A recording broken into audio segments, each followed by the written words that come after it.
headlights appeared in my rearview mirror like twin beacons cutting through the darkness. I gripped the steering wheel tighter, my knuckles turning white as I watched the vehicle draw closer. It had been following me for miles. I never should have taken this shortcut. The rain pelted my windshield in angry sheets, and I could barely make out the winding country road ahead. My wipers fought a losing battle against the deluge, squeaking in protest with each swipe across the glass.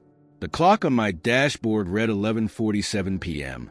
I was already late for my shift at the hospital, and now this. I pressed down on the accelerator, willing my old Honda to go faster. The engine whined in protest, but I didn't let up. The car behind me matched my speed effortlessly. It was close enough now that I could see it was a large, dark SUV. The driver's face was hidden in shadow. My heart raced as I fumbled for my phone, cursing under my breath when I saw there was no signal. Of course there wasn't. I was in the middle of nowhere, surrounded by dense forest and rolling hills. A flash of lightning illuminated the road ahead, and I gasped. A massive oak tree had fallen across both lanes, its branches reaching out like gnarled fingers. I slammed on the brakes, my tires screeching on the wet asphalt. My car skidded to a stop just inches from the fallen tree. I sat there for a moment, my breath coming in short pants as I tried to calm my racing heart. The SUV behind me had stopped too, its headlights bathing my car in a harsh glow. I looked around frantically, searching for a way around the tree, but there was none. The road was too narrow, with steep ditches on either side. I was trapped. The sound of a car door opening behind me made my blood run cold. I watched in my side mirror as a tall figure emerged from the SUV, obscured by the rain and darkness. They started walking towards my car. My hands shook as I tried to start the engine, but it sputtered and died. "No, no, no," I muttered, turning the key again and again. Nothing. The figure was halfway to my car now. I could make out that it was a man, dressed in dark clothing. He moved with purpose, his stride confident despite the rain. I fumbled with my seatbelt, my fingers clumsy with fear.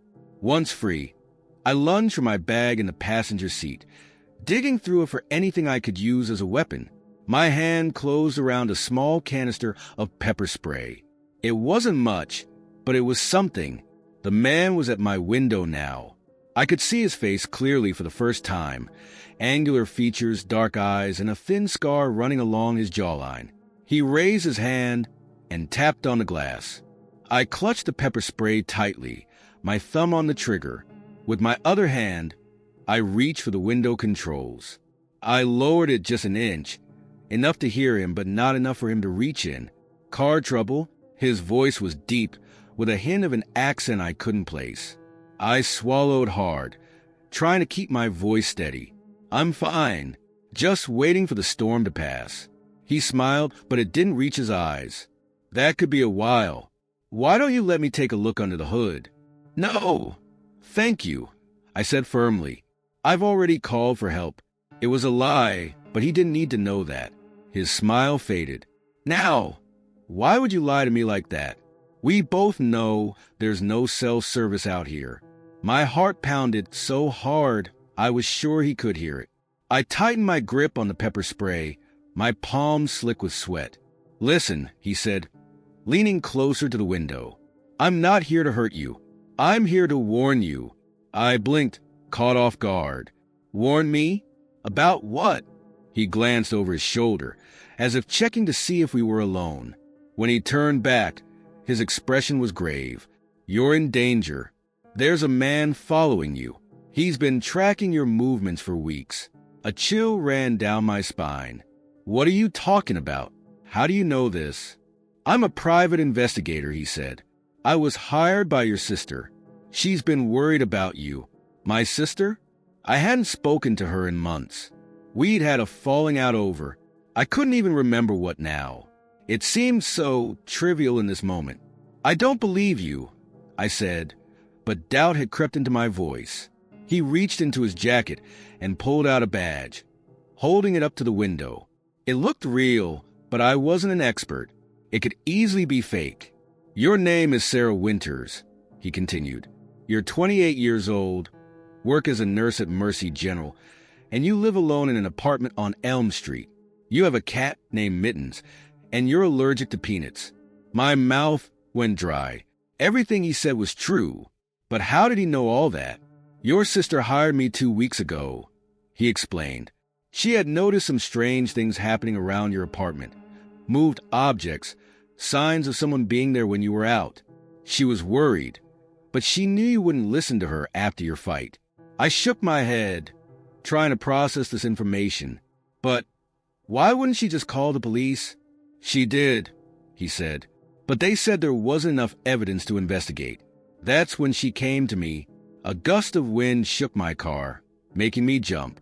The rain had intensified, drumming on the roof like 1,000 tiny fists.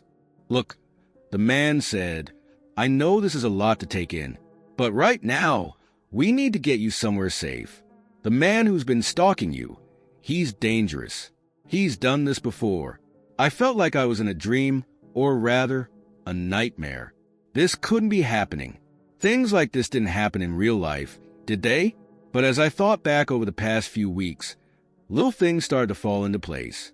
The feeling of being watched when I left for work. The strange noises in my apartment at night. The way my clothes sometimes smelled different, as if someone else had worn them. I looked at the man outside my window. He was still getting soaked by the rain, but he didn't seem to notice or care. His eyes were focused intently on me, filled with a mixture of concern and urgency. How do I know I can trust you? I asked, my voice barely above a whisper. He nodded, as if he had expected this question. Call your sister. I have a satellite phone in my car. You can verify everything I've told you. I hesitated for a moment, then nodded. He jogged back to his SUV and returned with a bulky phone. He held it out to me through the small opening in my window. With shaking hands, I took the phone and dialed my sister's number. It rang once, twice, 3 times. I was about to hang up when I heard a click. Hello. My sister's voice, groggy with sleep, came through the line. Kate, I said, my voice cracking. It's Sarah. Sarah? She sounded more alert now. What's wrong? Are you okay? I took a deep breath. Did you hire a private investigator to follow me? There was a long pause. When Kate spoke again, her voice was filled with a mixture of relief and worry. Oh, Sarah. Yes, I did. I've been so worried about you. Have you met him? Is he there with you? I closed my eyes, feeling a wave of emotions wash over me. Fear, confusion, and oddly, a sense of relief. Yeah, he's here. Kate, what's going on?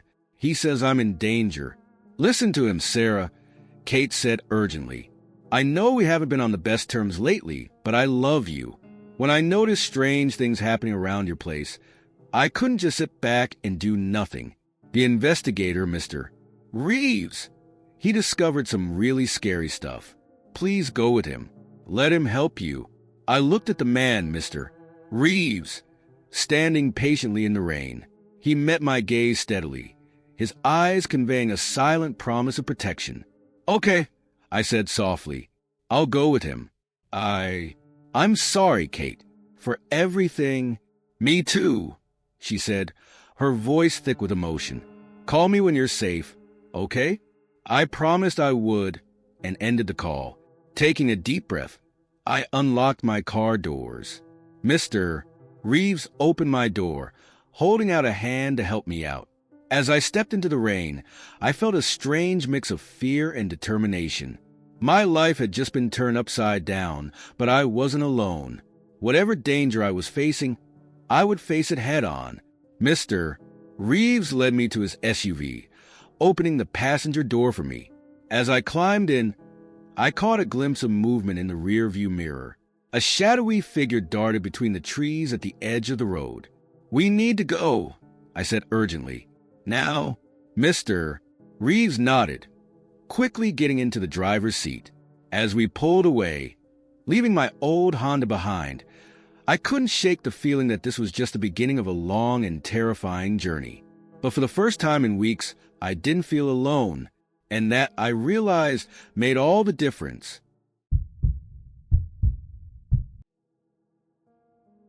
The echo of footsteps in an empty parking garage is a sound that can chill you to the bone, especially when you're alone and those footsteps aren't your own. I never thought much about the night shift until I started working it. The pay was better, the work was easier, and I didn't have to deal with the usual office politics. But no one warned me about the creeping paranoia that sets in when you're alone in a big building at 3 a.m. My name's Mike, and I work IT for a large corporation in the city. Tonight was like any other night, or so I thought.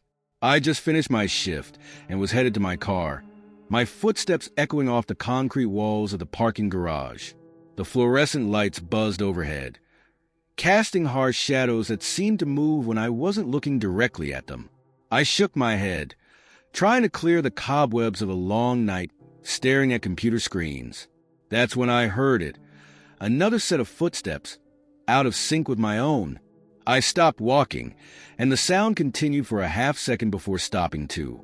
My heart rate picked up as I strained my ears, listening for any sound in the eerie silence. Nothing. "Hello," I called out, my voice bouncing off the walls. No response. I took a deep breath, trying to calm myself. It was probably just an echo, I reasoned, or maybe I was more tired than I thought. I resumed walking, my pace a little quicker now. The footsteps started again, matching my increased speed.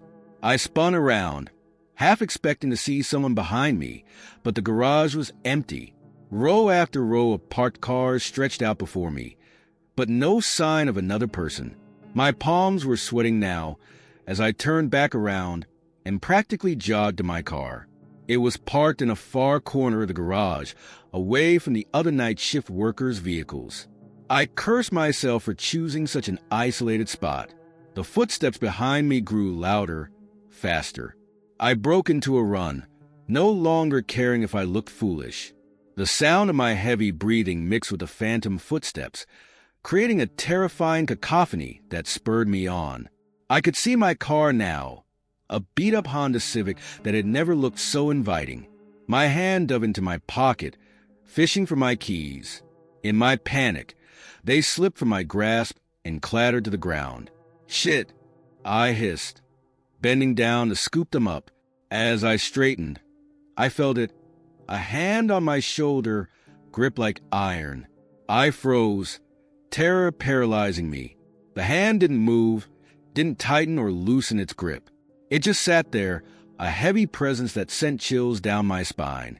Slowly, I turned my head, dreading what I might see. But there was nothing there. No hand, no person, just empty air. I spun around, my eyes darting wildly in every direction. The garage was still empty, still silent save for the buzzing lights and my ragged breathing.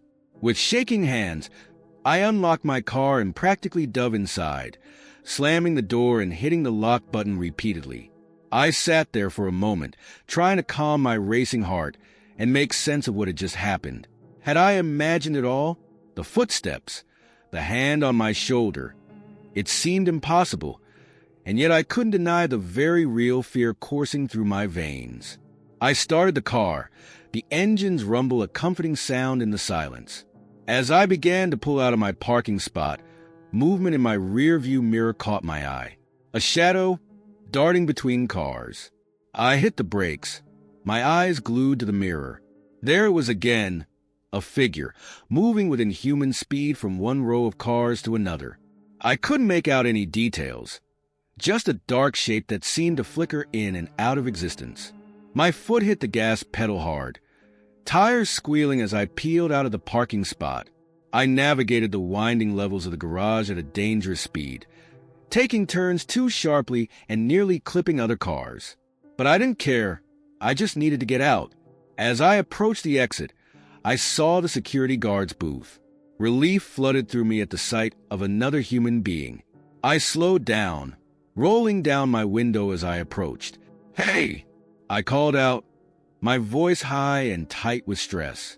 "Did you see anyone else leave the garage just now?" The guard, An older man with a graying mustache looked at me with concern. "No, sir. You're the first car I've seen in over an hour. Are you all right? You look a bit shaken up." I opened my mouth to tell him what had happened, but stopped. How could I explain it without sounding crazy? I settled for a weak smile and a nod. "Yeah, I'm fine. Just a long night, you know." He nodded sympathetically. "I hear ya. Drive safe now." I thanked him and drove out into the night. The cool air a welcome relief after the stifling atmosphere of the garage. As I merged onto the nearly empty street, I couldn't shake the feeling that something was watching me from the shadows. The drive home was a blur. I kept checking my rearview mirror, half expecting to see a car following me or that shadowy figure somehow keeping pace. But there was nothing out of the ordinary, just the usual late-night traffic and street lights. When I finally pulled into my driveway, I sat in the car for a long moment, gathering the courage to step outside.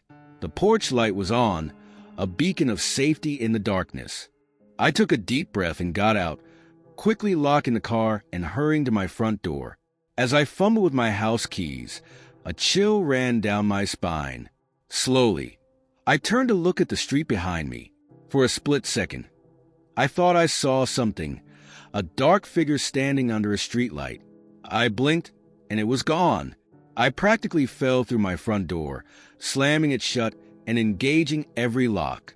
I leaned against it, my heart pounding in my chest. What the hell was happening to me? Sleep didn't come easy that night.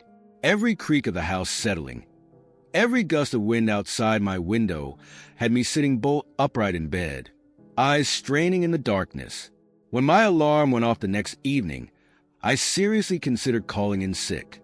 But I couldn't let one weird experience get to me. I was a rational person after all.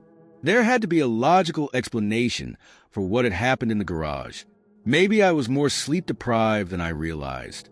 Or perhaps there was a gas leak in the building, causing hallucinations. Anything seemed more plausible than a supernatural encounter. So, I dragged myself out of bed and got ready for another night shift. The drive to work was uneventful, but as I pulled into the parking garage, my palms began to sweat. I chose a spot closer to the elevator this time, right under a bright light. The night passed slowly. I found myself jumping at every little noise, my eyes constantly darting to the security cameras I had pulled up on one of my monitors. But nothing out of the ordinary happened. As my shift came to an end, I packed up my things with a sense of dread. The walk to my car loomed ahead of me like some impossible task.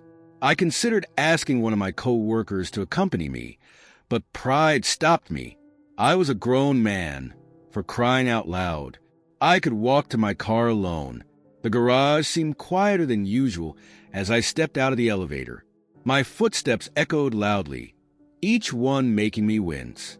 I walked quickly, keys clutched tightly in my hand. I was about halfway to my car when I heard it, footsteps, out of sync with my own. I froze, my breath catching in my throat. Not again. The footsteps continued, growing louder. Closer.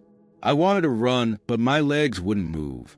I stood there, paralyzed with fear, as the sound drew nearer. A hand landed on my shoulder, and this time, I knew it wasn't my imagination. "Hey, Mike! Didn't mean to startle you." I spun around to see Tom, one of the other night shift workers, standing there with a concerned look on his face. "You okay, man? You look like you've seen a ghost." Relief washed over me, so intense it made me dizzy. I let out a shaky laugh. "Yeah, sorry. Just a bit jumpy, I guess." "Long night." Tom nodded understandingly. "Tell me about it. This place can get pretty creepy at night, huh? Want me to walk you to your car?" I almost said no out of habit, but stopped myself. "You know what? That'd be great. Thanks, Tom." As we walked to my car, chatting about work and life, I felt the tension of the past 24 hours start to ease. By the time I got home, I was feeling almost normal again. But as I lay in bed that morning, drifting off to sleep, a nagging thought kept me from fully relaxing. If it had just been Tom in the garage last night, then who or what had I encountered the night before? I pushed the thought away, determined to chalk it up to an overactive imagination. But deep down, a part of me knew that something wasn't right. And I couldn't shake the feeling that whatever had happened in that garage, it wasn't over.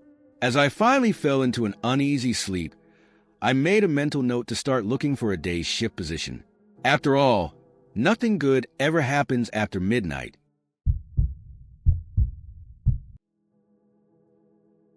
They say the moment before a car crash feels like an eternity.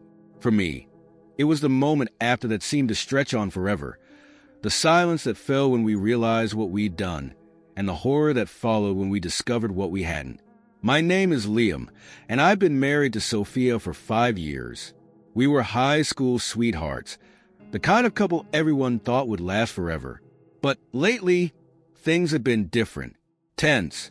We've been arguing more about little things at first, but then about bigger issues. Money, career choices, whether or not to have kids. It was raining the night everything changed. We were driving back from a dinner party at her boss's house, an affair that had been as uncomfortable as it was lengthy. Sophia had a few glasses of wine, so I was behind the wheel of our SUV, navigating the winding country roads that led back to our suburban home. "You didn't have to be so rude to Kevin," Sophia said, breaking the silence that had fallen between us since we left the party. I gripped the steering wheel tighter, my knuckles turning white. "I wasn't rude.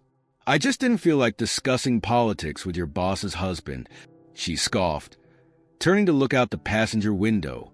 "You practically bit his head off when he asked about your views on healthcare reform, because it's none of his damn business," I snapped, taking my eyes off the road for a second to glare at her. "Just because he's your boss's husband doesn't mean I have to agree with everything he says." "It's called being polite, Liam," she retorted, her voice rising. "Something you seem to have forgotten how to do lately." I opened my mouth to fire back, but movement on the road ahead caught my eye. A figure, dark against the rain-slicked asphalt, stumbling into our lane. "Shit!" I yelled, slamming on the brakes and jerking the wheel to the side. The tires screeched against the wet road, and for a terrifying moment, I thought we were going to spin out. There was a sickening thud, and then we were fishtailing, the world outside the windshield a blur of rain and darkness. I fought for control, my heart pounding in my chest as I tried to remember everything I'd ever learned about handling a skid. Finally, mercifully, we came to a stop on the shoulder of the road. The engine was still running, the windshield wipers moving back and forth in a steady rhythm that seemed absurdly normal given what had just happened. Sophia and I sat there for a moment, both of us breathing heavily. Then, as if someone had flipped a switch, we sprang into action. "Oh my God!" Sophia gasped, fumbling with her seatbelt. "Did we hit someone?" "Liam, did we hit someone?" I was already opening my door, the rain immediately soaking through my dress shirt. "I don't know. I saw someone in the road, but I couldn't." I trailed off as I stepped out of the car, my eyes scanning the road behind us. The headlights illuminated a stretch of empty asphalt, rain falling in sheets that distorted my vision. Sophia joined me, her heels clicking on the pavement as she rushed to look. "Where are they? Oh, God! Where are they?" We split up, each of us taking a side of the road. I walked back the way we came, my eyes straining in the darkness. There had to be something, a body, or I couldn't even finish the thought. "Liam," Sophia's voice cut through the sound of the rain. "Liam, come here." I rushed over to where she was standing, about 50 feet behind our car. As I got closer, I saw what had caught her attention, a dark smear on the road, too big to be oil or tar. "Is that—" Sophia's voice trailed off, her hand covering her mouth. I knelt down, my heart racing. The rain was washing it away, but there was no mistaking what it was. Blood. "We need to call the police," I said, standing up and pulling out my phone. But as I did, I noticed something else, a strange symbol etched into the road next to the blood smear. It looked like a circle with a line through it, crude but unmistakable. "What is that?" Sophia asked, her voice trembling. I shook my head, unable to answer. My fingers were numb as I dialed 911. The reality of what had happened finally sinking in. We had hit someone, but where was the body? The next few hours passed in a blur. The police arrived, then an ambulance. They searched the area, using flashlights to peer into the dense woods on either side of the road. But they found nothing, no body, no clothing, no other signs that anyone had been hit. We gave our statements, both of us shaken and confused. I told them about the figure I'd seen in the road, how I'd swerved to avoid it. Sophia confirmed my story, though she hadn't seen the person herself. When I mentioned the symbol on the road, the officers exchanged a look I couldn't quite decipher. They took photos, asked more questions, but by the time they let us go home, I had the distinct feeling they didn't believe us. The drive home was silent, both of us lost in our own thoughts. It wasn't until we were inside, dripping water onto our entryway floor, that Sophia spoke. "What happened out there, Liam?" she asked, her voice barely above a whisper. I shook my head, running a hand through my wet hair. "I don't know. I saw someone. I swear I did. But then they were gone," she finished for me. We stood there for a moment, the reality of the situation hanging heavy between us. We had hit someone. The blood on the road proved that. But where had they gone? And what was that symbol? Over the next few days, we waited for news. Surely someone would report a missing person, or a hospital would contact the police about an injured pedestrian. But nothing came. We tried to go back to our normal lives, but there was a tension between us now, a shared secret that neither of us knew how to process. Our arguments, which had seemed so important before, now felt trivial in comparison to what we'd experienced. A week after the incident, I was driving home from work when I saw it. The same symbol from the road, spray-painted on a highway overpass. I nearly crashed again, my heart leaping into my throat. When I got home, I found Sophia sitting at the kitchen table, her face pale. "I saw it," she said as soon as I walked in. "The symbol. It was graffitied on a wall near my office." We stared at each other, the implications of what this meant slowly sinking in. This wasn't a coincidence. Someone or something was leaving us a message. That night, as we lay in bed, both of us unable to sleep, Sophia turned to me. "What if?" She hesitated, then continued. "What if we didn't hit a person that night?" I propped myself up on one elbow, looking at her in the dim light. "What do you mean?" "We saw the blood." "Sophia." She nodded, her eyes wide. "I know. But what if it wasn't human?" I wanted to laugh, to tell her she was being ridiculous. But the memory of that night, of the figure that seemed to appear out of nowhere and then vanish without a trace, stopped me. "Then what was it?" I asked, my voice barely above a whisper. Sophia shook her head, tears glistening in her eyes. "I don't know, but I'm scared, Liam. I'm really scared." I pulled her close, feeling her body trembling against mine. "We'll figure this out," I promised, though I had no idea how. As we lay there in the darkness, I couldn't shake the feeling that our lives had been irrevocably changed that rainy night. Whatever we had encountered on that road, whatever was leaving us these symbols, it wasn't finished with us yet. And as I finally drifted off to sleep, one thought kept circling in my mind. Sometimes, the most terrifying monsters aren't the ones we can see, but the ones that lurk just out of sight, leaving only traces of their existence for us to puzzle over in the light of day. The storm raged outside, but it was the silence inside that terrified me. In that moment of darkness, I realized that being alone doesn't always mean being safe. My name is Emma, and I'm 17. My parents were out of town for the weekend, attending some boring work conference. I'd begged them to let me stay home alone, promising I wouldn't throw any parties or get into trouble. After much debate, they reluctantly agreed. At first, it was amazing. I had the whole house to myself, could eat whatever I wanted, watch TV as late as I liked. But as Friday night turned into Saturday and the storm clouds rolled in, the empty room started to feel less liberating and more oppressive. I was curled up on the couch, binge-watching my favorite show when the first crack of thunder shook the house. I jumped, nearly spilling my soda all over myself. "Get it together, Emma," I muttered, trying to laugh off my nerves. But as the storm intensified, pelting rain against the windows and sending shadows dancing across the walls, I found myself turning up the TV volume, trying to drown out the sounds of nature's fury. That's when it happened. A particularly loud thunderclap coincided with a brilliant flash of lightning, and suddenly, I was plunged into darkness. The TV went black. The comforting hum of the refrigerator in the kitchen fell silent, and I was left alone in a house that suddenly felt far too big and far too quiet. I sat there for a moment, my heart pounding in my chest. It was just a power outage, I told myself. Nothing to be afraid of. But as my eyes adjusted to the darkness, every shadow seemed to move. Every creak of the house settling sounded like footsteps. I fumbled for my phone, using its flashlight to navigate through the living room. The beam of light cast eerie shadows on the walls, making familiar objects look strange and threatening. "Okay, Emma," I said out loud, my voice sounding small in the empty house. "Flashlights? Dad keeps them in the kitchen drawer."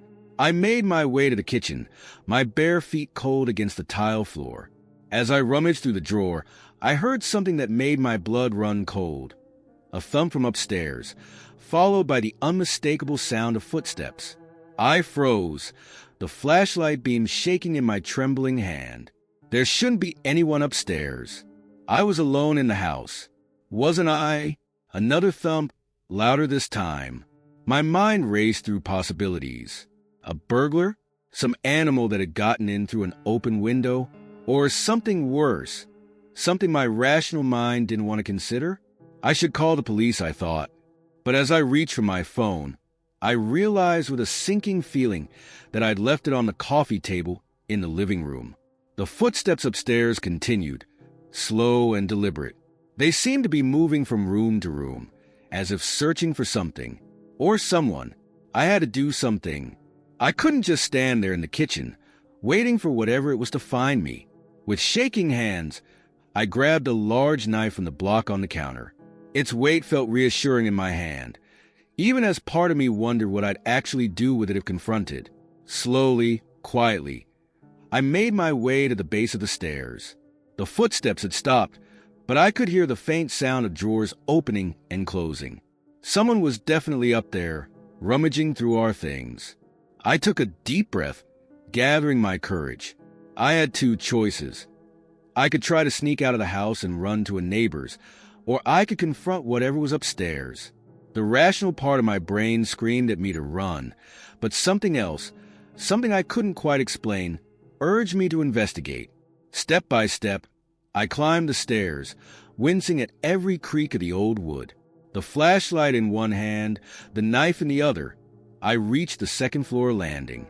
The hallway stretched out before me, doors to various rooms standing open like gaping mouths in the darkness. A flash of lightning illuminated the hallway for a split second, and that's when I saw it. A silhouette in the window at the end of the hall. A human shape, but somehow wrong, too tall and too thin to be natural. I stifled a scream, my hand clamping over my mouth. The figure didn't move, didn't seem to notice me. It just stood there, staring out into the storm. Slowly, I backed away, my heart pounding so hard I was sure it would give me away. I had to get out of the house, had to run and find help. I was halfway down the stairs when I heard it, a low, guttural sound that was almost like speech, but no language I'd ever heard. It came from upstairs, from where I'd seen the figure. Panic overwhelmed me. I raced down the rest of the stairs, nearly falling in my haste. I ran for the front door, yanking it open and bursting out into the rain. The storm was still raging, rain soaking me to the skin in seconds. I ran down the driveway, my bare feet slapping against the wet pavement. I didn't know where I was going, only that I had to get away. I was halfway down the street when I realized I still had the knife clutched in my hand. I dropped it, hearing it clatter on the sidewalk behind me as I ran. Finally, gasping for breath, I reached my neighbor's house. I pounded on the door, screaming for help. Lights came on inside, and a moment later, Mr. Johnson, our elderly neighbor, opened the door. "Emma?" "Good Lord, child, what's happened?" he asked, ushering me inside. Through tears and gasps, I tried to explain what I'd seen. Mr. Johnson listened, his face growing more concerned by the second. He called the police, then sat with me, wrapping a blanket around my shoulders as we waited. The next hour was a blur. Police cars arrived, their lights cutting through the rain and darkness. Officers searched my house, but found nothing. No intruder, no sign of forced entry. They did, however, find muddy footprints leading from the back door up the stairs and through the bedrooms. Probably just a burglar, one officer told me kindly. Saw the lights go out and thought he'd found an empty house. You did the right thing by running, Emma, but I knew it wasn't just a burglar. The image of that figure in the window, too tall and thin to be human, was burned into my mind. My parents came home early, alerted by the police. They fussed over me, alternating between relief that I was okay and admonishments for not calling them sooner. We stayed at a hotel for a few days while the police finished their investigation, and my dad installed a new security system. But even when we returned home, things weren't the same. I couldn't shake the feeling of being watched. Sometimes, out of the corner of my eye, I'd catch a glimpse of something tall and thin, only for it to vanish when I turned to look. The police had taken the knife I'd dropped, but sometimes I'd wake up in the middle of the night to find a kitchen knife on my bedside table, with no memory of how it got there.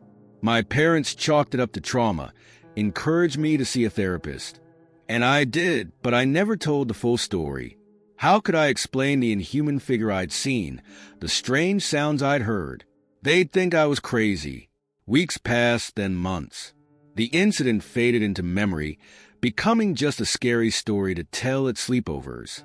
But sometimes, when I'm alone in the house and the power goes out, I swear I can hear footsteps upstairs, slow and deliberate. And in those moments, I'm right back in that stormy night, face to face with something I still can't explain. I've learned a lot since that night. I've learned that darkness isn't just the absence of light, but a presence all its own. I've learned that silence can be deafening, and that sometimes the most terrifying things are those we can't quite see clearly. But most of all, I've learned that being alone doesn't always mean being safe, because sometimes the things that go bump in the night are real, and sometimes they come looking for you.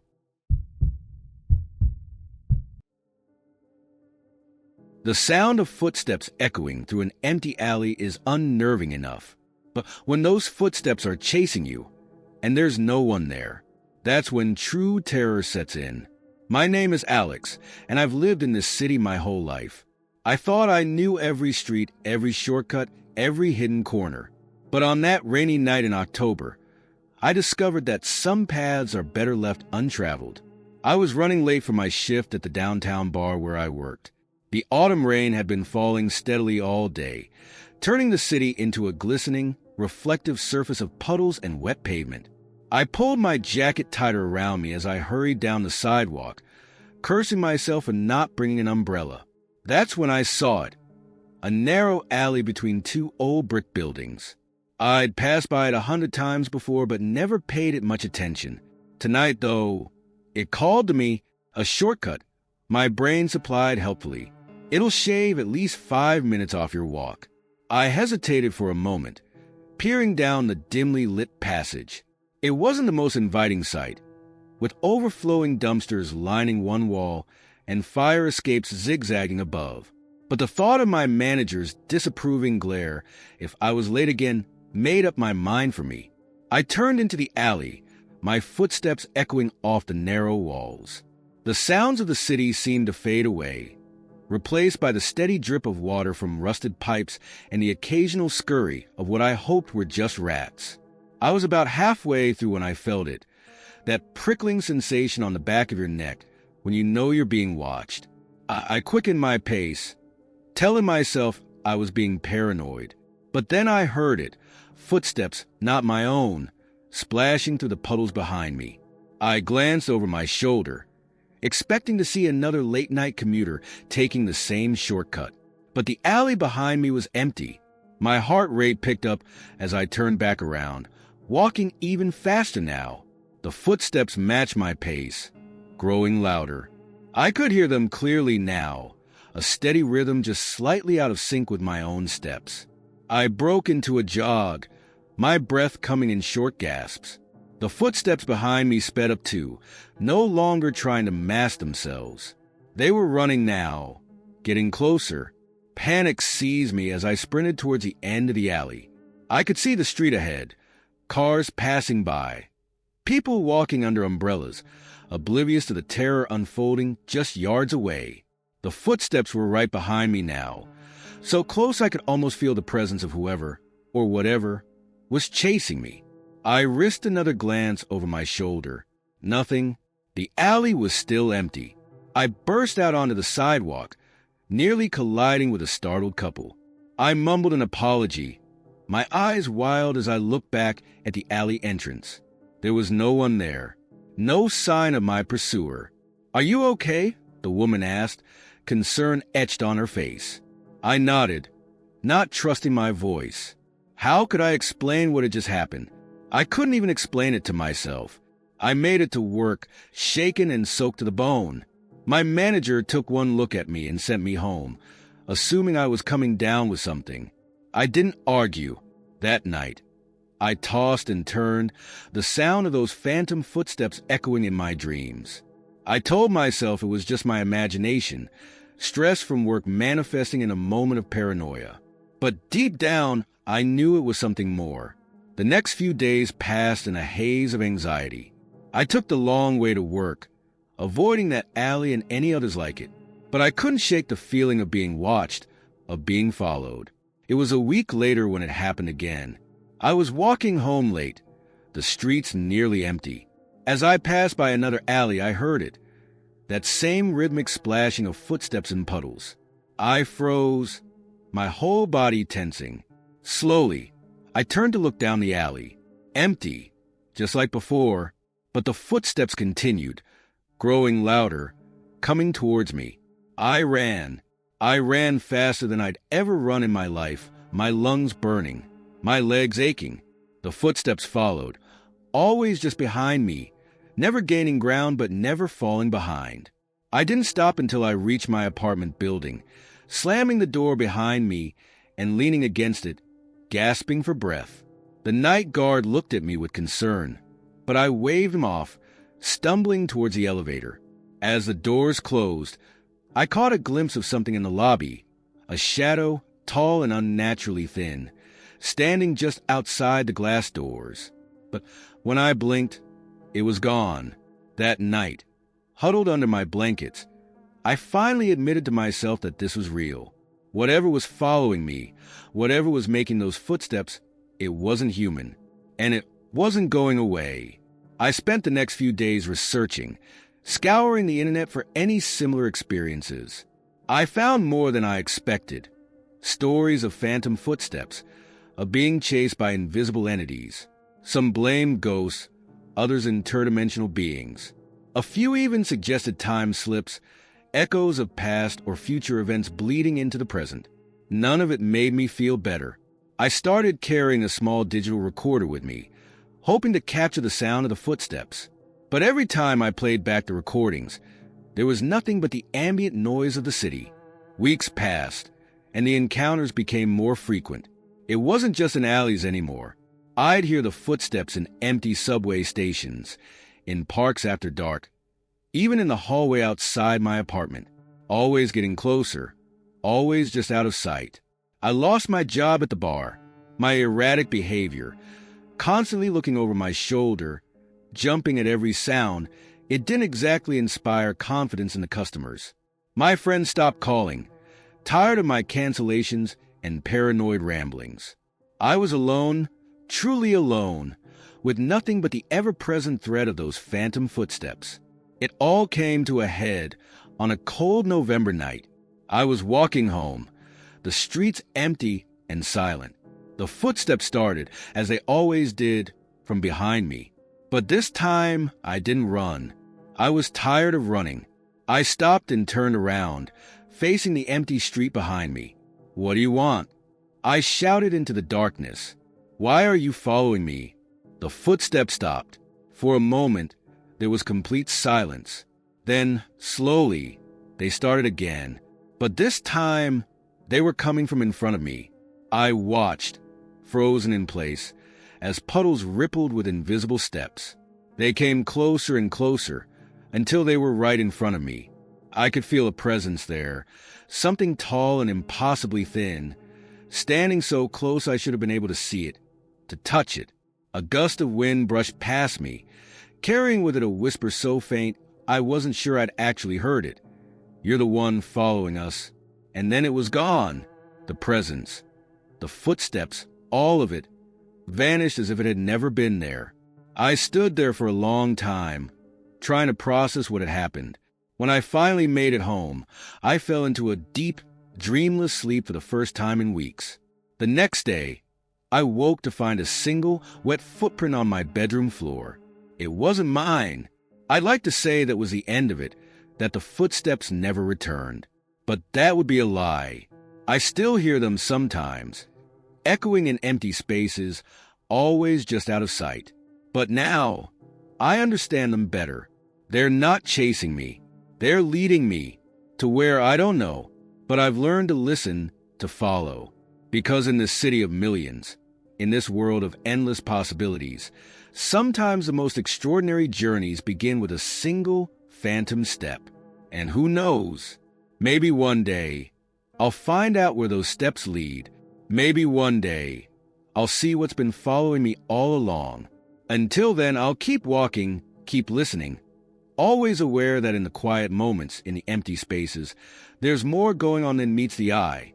Because sometimes, the most important things in life are the ones we can't see, but can only hear, echoing in the darkness, guiding us to places we never knew existed.